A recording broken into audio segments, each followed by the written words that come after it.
നമ്മളിന്ന് നോക്കാൻ പോകുന്നത് ബ്ലാക്ക് ക്ലോവർ എന്ന ജാപ്പനീസ് ആനിമി ടിവി സീരീസിന്റെ അടുത്തൊരു എപ്പിസോഡ് ആയിട്ടാണ്. മുന്നത്തെ എപ്പിസോഡ് കണ്ടിട്ടില്ലെങ്കിൽ വേഗം പോയി കണ്ടിട്ട് വരിക. അപ്പം നമുക്ക് വേഗം തന്നെ കഥയിലേക്ക് പോകാം. എപ്പിസോഡിന്റെ ഓപ്പണിംഗ് സീനിൽ തന്നെ ഒരു കാസിന്റെ ഉള്ളിൽ കൂടെ നടന്നു വരുന്ന സിനോനെയാണ് കാണിക്കുന്നത്. സിനോൻ പറയുന്നുണ്ട്, ഹേ മോറിസ്, നിനക്കെന്റെ അനുജനെ പഴയതുപോലെ മാറ്റിയെടുക്കാൻ പറ്റുമെന്ന് ചോദിക്കുന്നുണ്ട്. അപ്പോൾ തന്നെ മോറിസ് പറയുന്നുണ്ട്, എനിക്ക് മാറ്റിയെടുക്കാൻ പറ്റും, കാരണം ഡയമണ്ട് നെറ്റിലെ ഒരുപാട് മേജേഴ്സിനെ ട്രീറ്റ് ചെയ്ത ഒരാളാണ് ഞാൻ, അതുകൊണ്ട് തന്നെ എനിക്കതിന് സാധിക്കും. അവനെ പഴയതുപോലെ അടിപൊളിയാക്കി എടുക്കാൻ എന്നെ കൊണ്ട് സാധിക്കും എന്ന് പറയുന്നുണ്ട്. അവരെന്നെ മനസ്സിലാക്കാത്ത ഏറ്റവും വലിയ കാരണം കൊണ്ട് തന്നെ അവരെന്നെ ഡയമണ്ട് കിണ്ടത്തിൽ നിന്ന് പുറത്താക്കി. പക്ഷേ ഞാൻ എത്തിപ്പെട്ടത് നിങ്ങളെപ്പോലുള്ള അടിപൊളി ആളുകളുടെ മുന്നിലാണെന്ന് പറയുന്നുണ്ട്.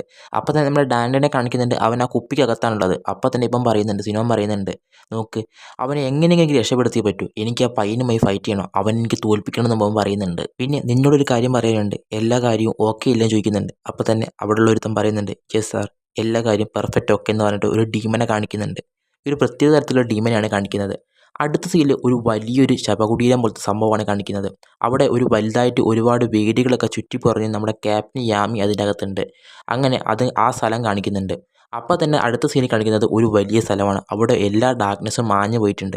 അതായത് നമ്മുടെ ആസ്ത ഈ ഒരു നാച്ചിൻ്റെ എല്ലാ ഡാർക്ക്നെസ്സിനെ അവിടെ നിന്ന് തുടച്ചു മാറ്റി നീക്കിയിട്ടുണ്ട്. ഇത് കാണുന്ന നാച്ച് പറയുന്നുണ്ട്, ഇവൻ ശരിക്കും അടിപൊളിയാണ്, ഇവൻ്റെ ഈ പവർ, ഈ ഒരു സ്ട്രെങ്ത് എപ്പോൾ യൂസ് ചെയ്ത് കഴിഞ്ഞിട്ടുണ്ടെങ്കിൽ, ഹൈ പൊട്ടൻഷ്യൽ എത്തിക്കഴിഞ്ഞിട്ടുണ്ടെങ്കിൽ ഇവനായിരിക്കും ഏറ്റവും വലിയ സ്ട്രോങ്ങസ്റ്റ് എന്ന് അവൻ പറയുന്നുണ്ട്. അങ്ങനെ നാച്ച് അവൻ്റെ തോൽവി സമ്മതിക്കുന്നുണ്ട്. അപ്പം തന്നെ ആസ്ത പറയുന്നുണ്ട്, എന്നാൽ നമുക്ക് പോകാം, നമുക്ക് എത്രയും പെട്ടെന്ന് പോകാമെന്ന് പറയുന്നുണ്ട്. അപ്പം തന്നെ നമ്മുടെ നാച്ച് പറയുന്നുണ്ട്, പോകാൻ പറ്റില്ല, കാരണം എന്ന് പറയുന്നത് നിൻ്റെ ഡബിൾ യൂണിയൻ തന്നെയാണ്. അപ്പോൾ തന്നെ ആസ്ത പറയുന്നുണ്ട്, ഞാൻ ഡബിൾ യൂണിയൻ യൂസ് ചെയ്തില്ല, പിന്നെ എന്താ കുഴപ്പം ചോദിക്കുന്നുണ്ട്. യൂസ് ചെയ്തു, പക്ഷേ ഒറ്റ സെക്കൻഡിലേക്ക് മാത്രം എന്ന് നമ്മുടെ നാച്ച് പറയുന്നുണ്ട്.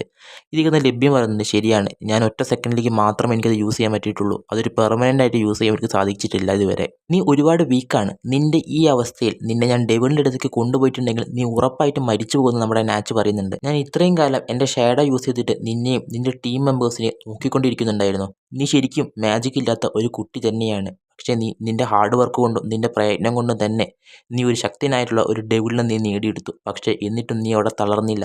നീ നിൻ്റെ ഫൈറ്റ് കൊണ്ടും നിൻ്റെ ഹാർഡ് വർക്ക് കൊണ്ടും അവിടെ പോരാടി നിന്നു. ശരിക്കും ഞാൻ ഇത്രയും കാലം വിചാരിച്ചത് ഒന്നിനും കഴിയാത്തവർക്കാണ് ഇത്രയും കാലം റിവാർഡ് കിട്ടിക്കൊണ്ടിരുന്നത് എന്നാണ്. പക്ഷേ നീയും ആ റിവാർഡിന് അർഹിക്കുന്ന ഒരാളാണ്.